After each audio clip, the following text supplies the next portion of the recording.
Joyce's version or how it really happened? Whichever one you go. You go first, Joyce. Well, Pat already referred to the fact we met on a blind date, and prior to that, I had dated several guys, and it was awful. I was going in the convent. I was going to go in the convent. And because of my history, my mother being Catholic, my father Lutheran, my mother said, no, you cannot go in the convent till after you finish nursing. So that's what. So anyway, when this blind date came up, I said to my roommate, I'm not going. So we fought all day. We're in class. She sends me notes. Finally, I agreed to do it. And anyway, when I walked in, it was like love at first sight. Really. Truly, truly.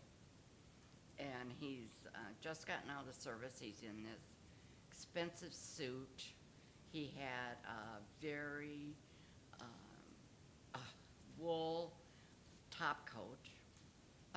Long Cheek. coat. Long top coat. Of course, he's tall and thin. And I thought, my word. And Mrs. Donovan had told me, she said, I said, okay, what's he like? She said, oh, Joyce, he's a keeper. I said, you gotta be kidding. So I was very shocked when I walked in the parlor and saw him.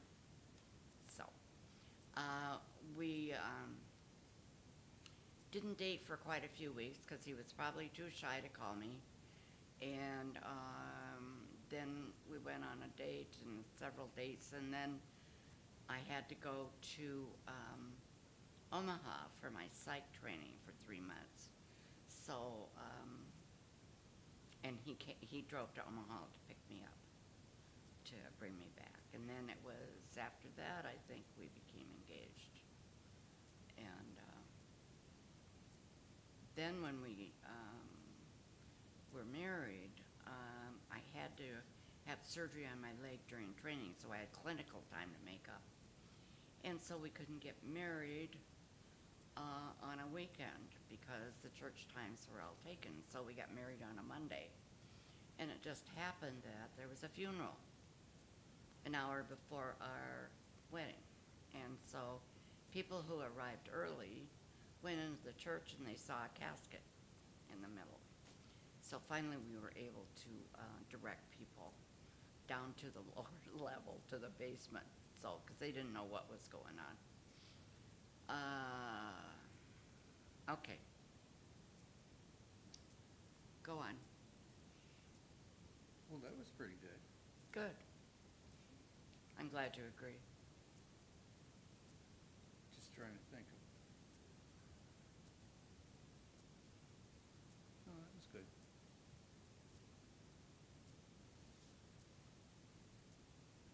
No additions to it, the story? What was the question? Your love story, just telling the Oh. love story. Well, it hasn't ended yet.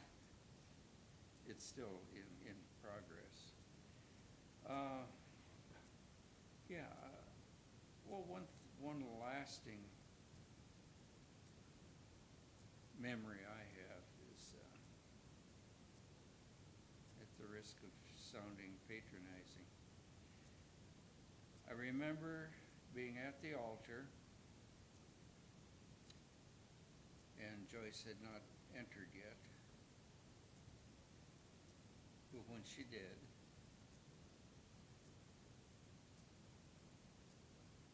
looked at her, and I honestly felt I've never seen anybody as gorgeous as that. Oh my.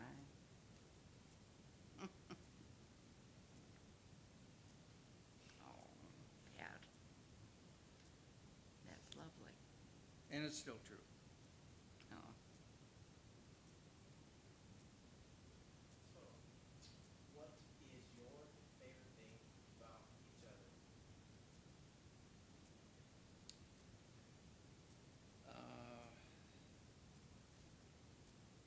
Well, we kid a lot. Much more to one person's agreement than the other.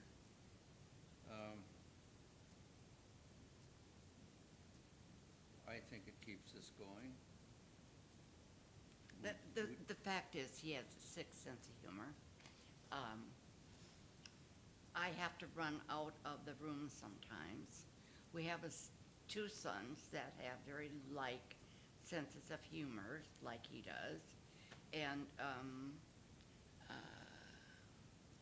one of my daughter-in-laws has said, "What do you do?" I said, "I quick run out of the room. I don't want him to know that I laugh at it, whatever it is."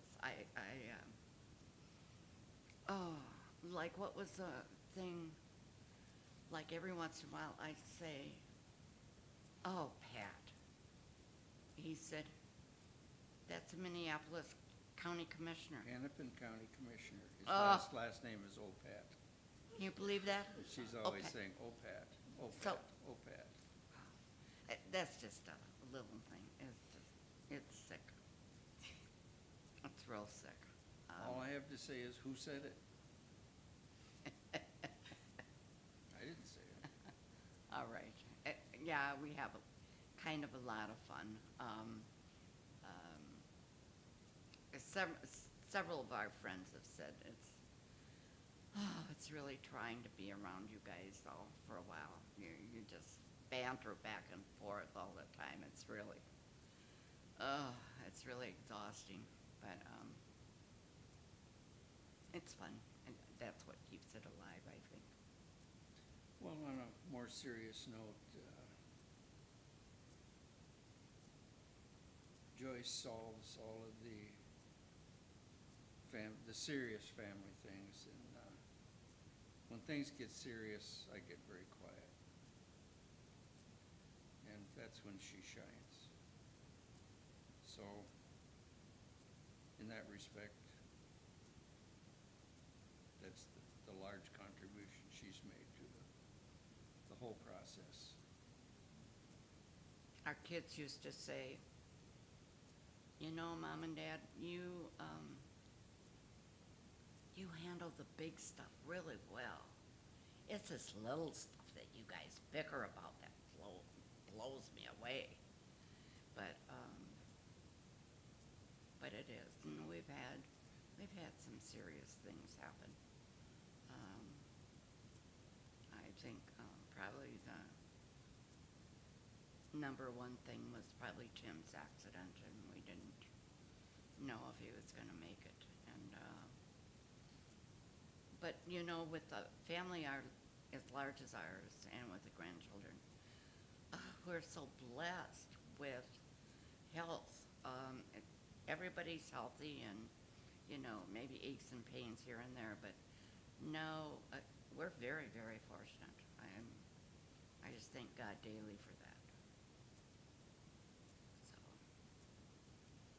Yeah, and well, the more kids you have, the more kids you have, and grandkids, the family just gets bigger from that. So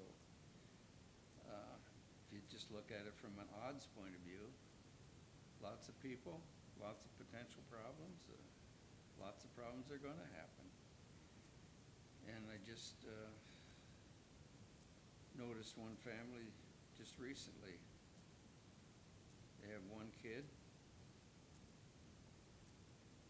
Something went wrong, so there goes the whole family. I mean, it's all focused on that incident, and it's all negative. So, again, from an odds point of view, we've got some good, we've got some bad, some in between. Life's not easy. You got to work at it. That's would be one of my advices to young people. Is when you get married, you're blending two people that have been doing things their way for 20-some years, just to pick a number. And now you're trying to mesh this into one family, and it's not easy. It's not easy. So you work at it, but that's my advice: is work at it. So if you look at the total percentages of marriages that don't make it, it's 50 and up.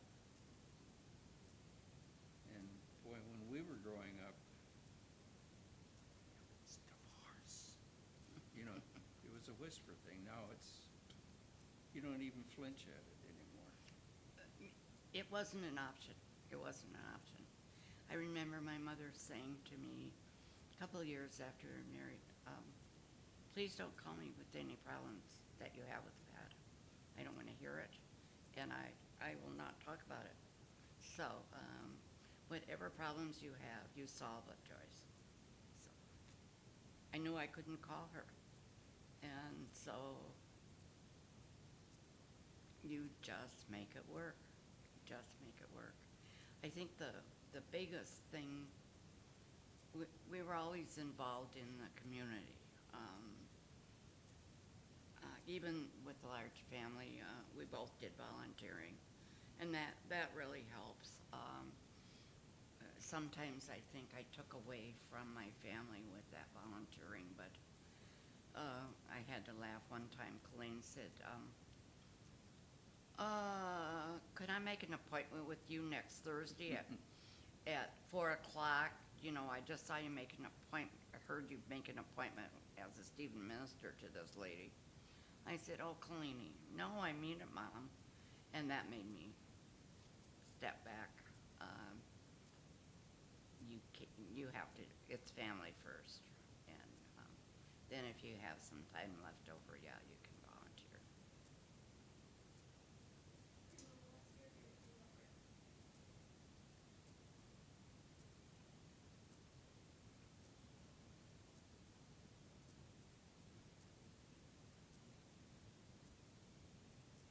What makes us work? I don't work. No, I mean it, Pat. Well, I think he's so extremely devoted to me. And it's very humbling because he's a really good, kind, loving Christian man. And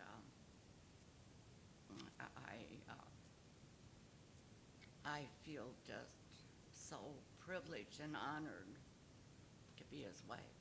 So, and he's so devoted to me. It's just, it's wonderful.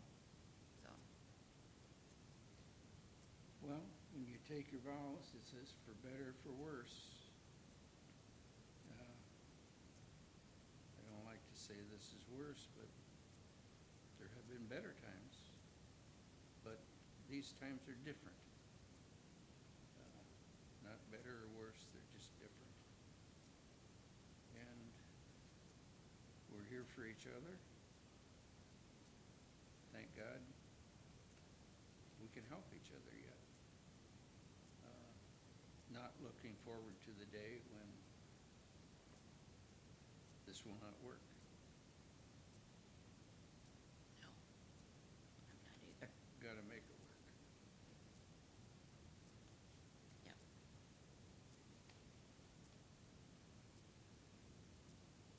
So, this is a very cliche question, but it's also deep. Do you guys have to define what happiness is? So, whether it's like both of you, what you define in your family as happiness, if you had to put, if you had to put a definition to it, what would you say happiness is to you all? Well, it's easy for me. Is when Joyce is happy, meaning she's got things going and she's got her needs taken care of.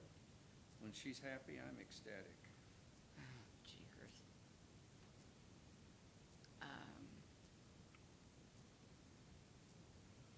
To me, of course, the basic things, you know,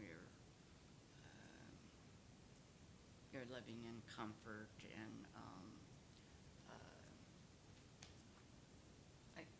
to me, my faith is probably more important than anything. And I think to myself so many times when I hear of these tragic situations, and I hope they had faith in the Lord.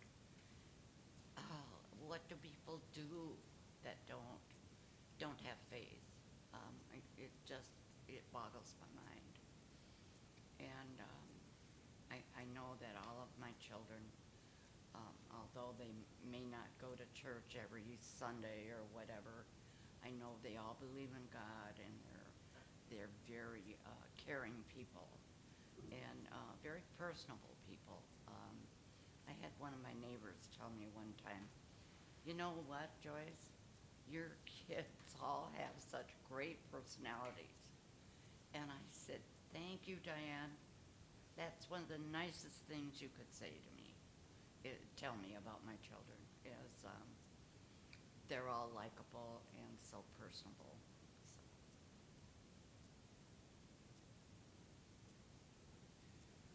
Last question. One last my question. What do you think it means to be a Houlihan?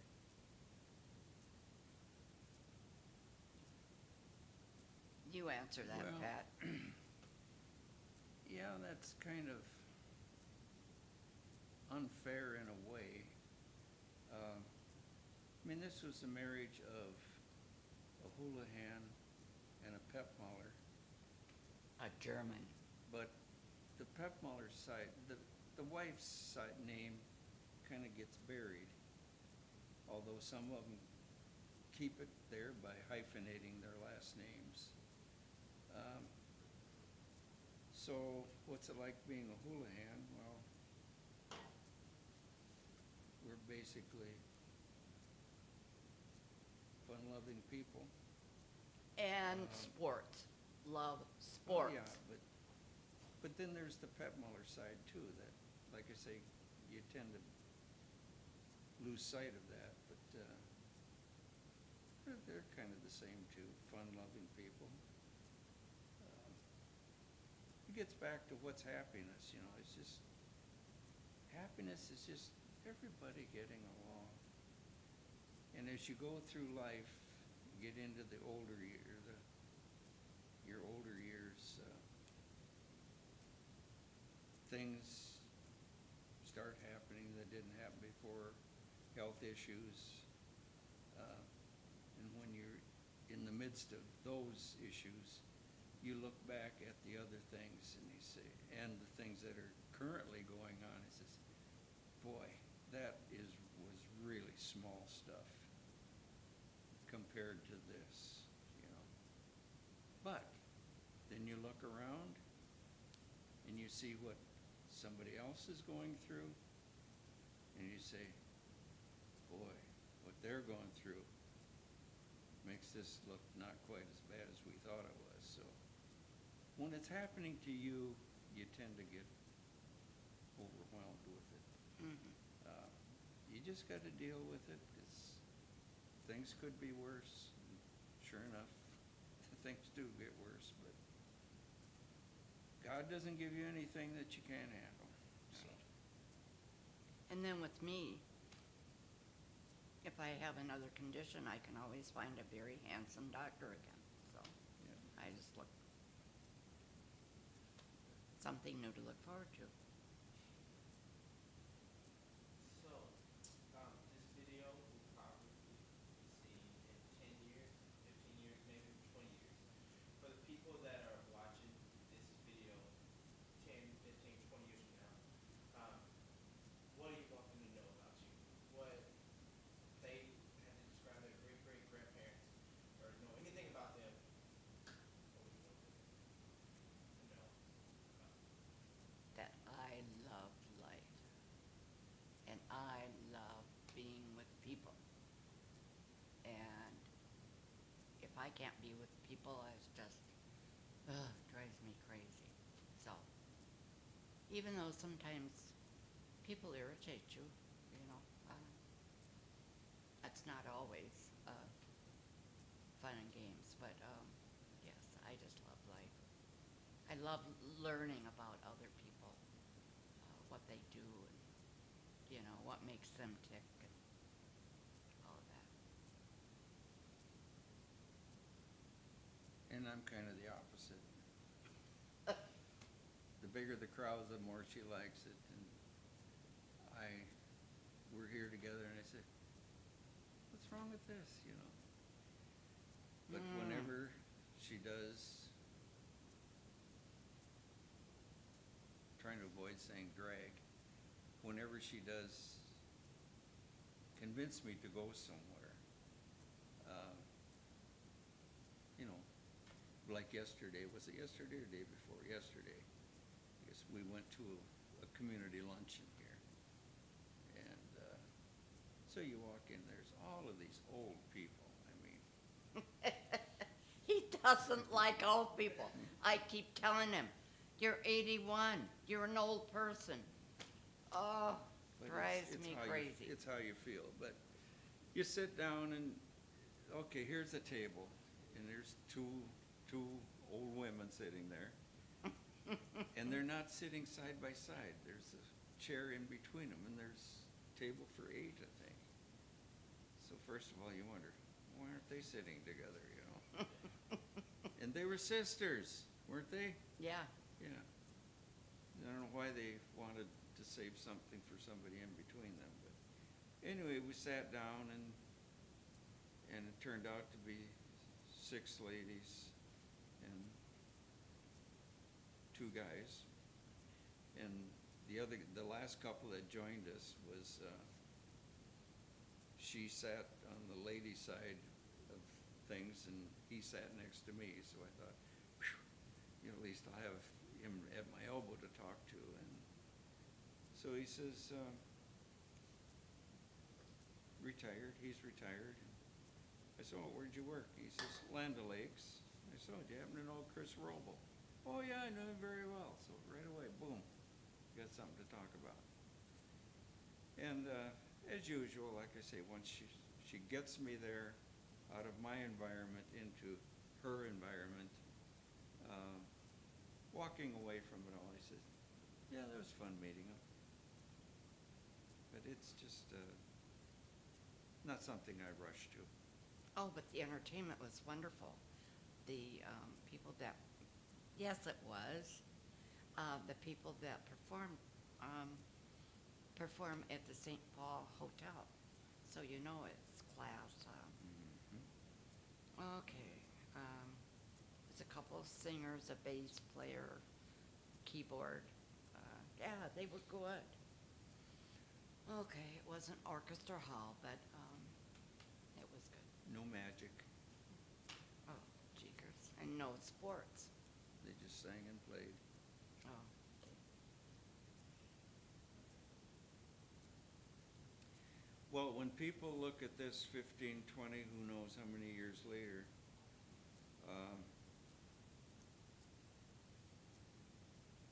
you know, this just scratches the top, and there's so many things beneath everything, things we haven't even talked about. I know I alluded to the fact that when I was growing up with my dad and myself, it was basically, if he didn't want to talk to me, I felt like I was doing okay. But if he wanted to talk to me, what'd I do wrong now, you know? And to me, it was never that big a deal, but to him, it was a big deal. So he molded my life that way. So I basically did not talk to him very much. And after he passed away in 1975, October 19th, which also happened to be the day I got out of the Army, on October 19th, a different year, but helps me remember the day. When he passed away, as years go by, I regret not having talked to him more. There's so many things I'd like to discuss with him now. Of course, that's partially a function of me getting older, and my thought processes are different now. And I think of something, and I'd like to go back and discuss it with him, but it's too late. So we should take care of that in when we're around.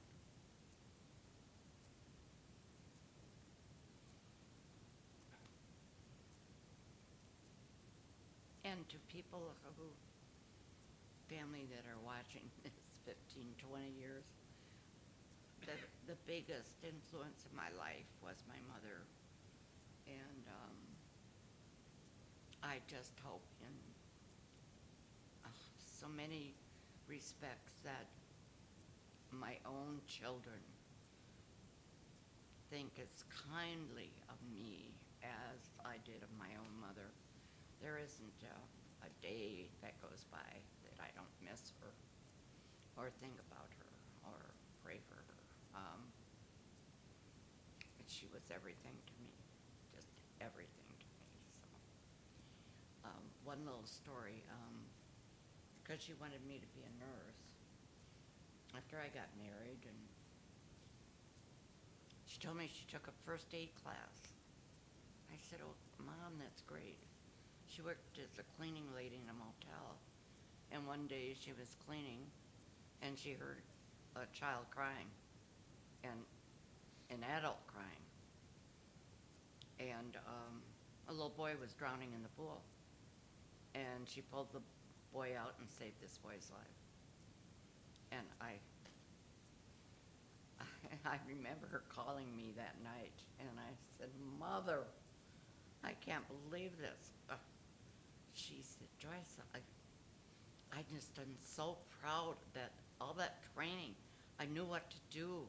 And she said, "Oh, the parents, they were so grateful." And so I said, "Oh, I bet they were." So anyway, I think that's a big deal. Well, speaking of saving a little boy's life, why don't you tell him about your experience with Dr. Keenan and his Oh, years ago, the birth that he had. I was working as a supervisor at St. Francis, and this baby was born in really rough shape. And he drove back to Prior Lake and left us with this baby that was grunting and blue. And so I called him and I said, "This baby is not doing well. So we'll get a chest x-ray and have Terry, the anesthetist, read it." And so we called him and said that the x-ray is white.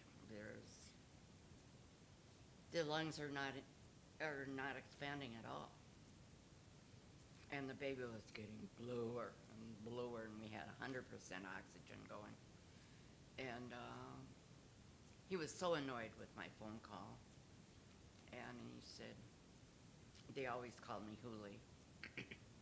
"Well, Huli,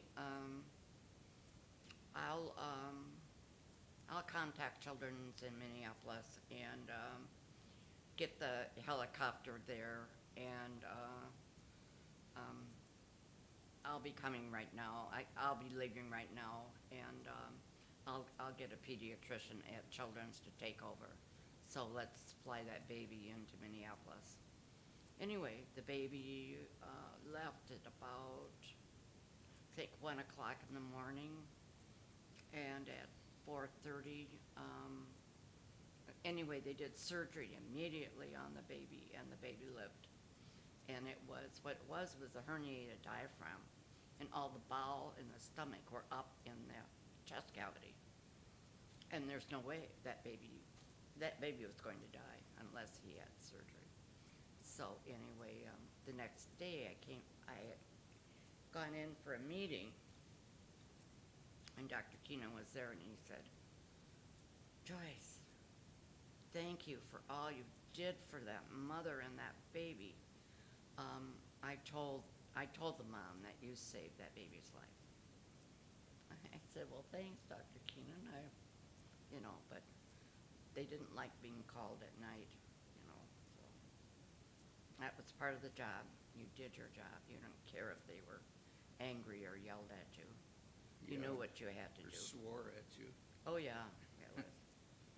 "Now what in the hell do you want, Huli?" So that was part of what you had to put up with. this is what I find self-humiliating is, I look back at my life and the great things that I accomplished, but you hear a story like that, no comparison. But everything's done for a purpose. And I think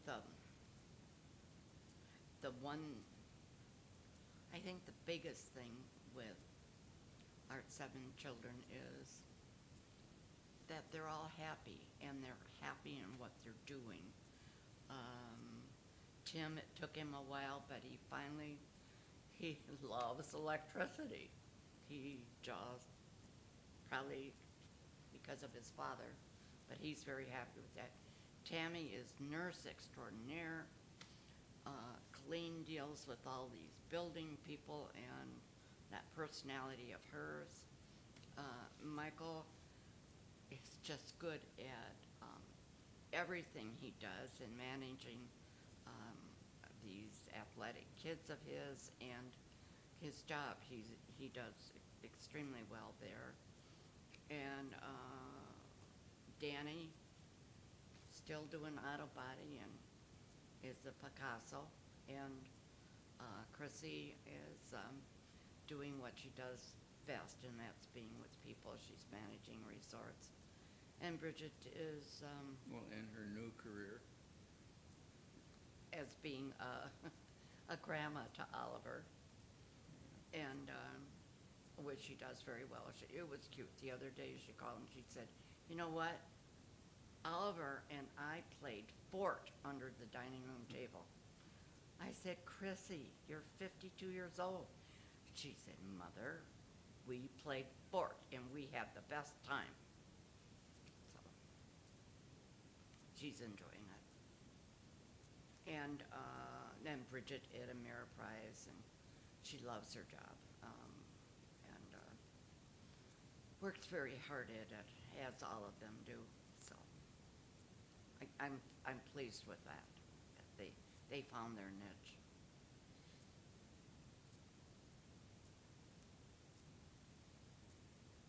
That it?